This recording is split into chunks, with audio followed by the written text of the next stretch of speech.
ശബരിമല സ്വർണ്ണക്കവർച്ച കേസിൽ E C I അനുമതി ഈ ആഴ്ച ആദ്യം കേസ് രജിസ്റ്റർ ചെയ്യും. ECR രജിസ്റ്റർ ചെയ്ത സീനിയർ ഡെപ്യൂട്ടി ഡയറക്ടറുടെ യൂണിറ്റിന് അന്വേഷണ ചുമതല കൈമാറാനാണ് ഡയറക്ടറുടെ നിർദ്ദേശം. കേസിൽ കൂടുതലായി ശേഖരിച്ച രേഖകളുടെ പരിശോധന കൂടി പൂർത്തിയാക്കിയാണ് കേസെടുക്കുന്നത്.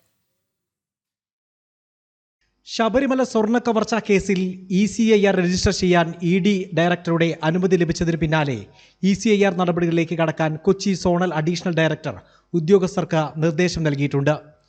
ഇന്റലിജൻസ് ആണ് നടപടികൾ സ്വീകരിക്കുക. അന്വേഷണ സംഘത്തെ അഡീഷണൽ ഡയറക്ടർ തീരുമാനിക്കും. കൊച്ചിയിലെ 4 യൂണിറ്റുകളിൽ സീനിയർ ഓഫീസർമാർ ഉൾപ്പെട്ട ടീമിനാകും അന്വേഷണ ചുമതല. പ്രധാന കേസായതിനാൽ ഇത്തരത്തിലുള്ള കേസുകൾ സമഗ്രമായി അന്വേഷിച്ച് കഴിവ് തെളിയിച്ച ഉദ്യോഗസ്ഥർ ഉൾപ്പെട്ടതാകും ടീം. കൊല്ലം വിജിലൻസ് കോടതി ഉത്തരവിന്റെ അടിസ്ഥാനത്തിൽ FIRകൾ, റിമാൻഡ് റിപ്പോർട്ടുകൾ, അറസ്റ്റിലായവരുടെ മൊഴികൾ ഉൾപ്പെടെ ഇഡിക്ക് ലഭിച്ചിരുന്നു. പിന്നീട് കൂടുതൽ റിപ്പോർട്ടുകൾ കൂടി ശേഖരിച്ചു. കേസനുബന്ധ രേഖകൾ മുഴുവൻ SITക്കും കണ്ടെത്താനായിട്ടില്ല. SIT അറസ്റ്റ് ചെയ്തവരുടെയെല്ലാം അറസ്റ്റ് ഇഡിയും രേഖപ്പെടുത്തും. അനധികൃത സ്വത്ത് സമ്പാദനം, ബിനാമി ഇടപാടുകൾ, കള്ളപ്പണം വെളുപ്പിക്കൽ, കൂടുതൽ പേരുടെ പങ്കാളിത്തം എന്നിവയിലും അന്വേഷണമുണ്ടാകും. ജനം, കൊച്ചി.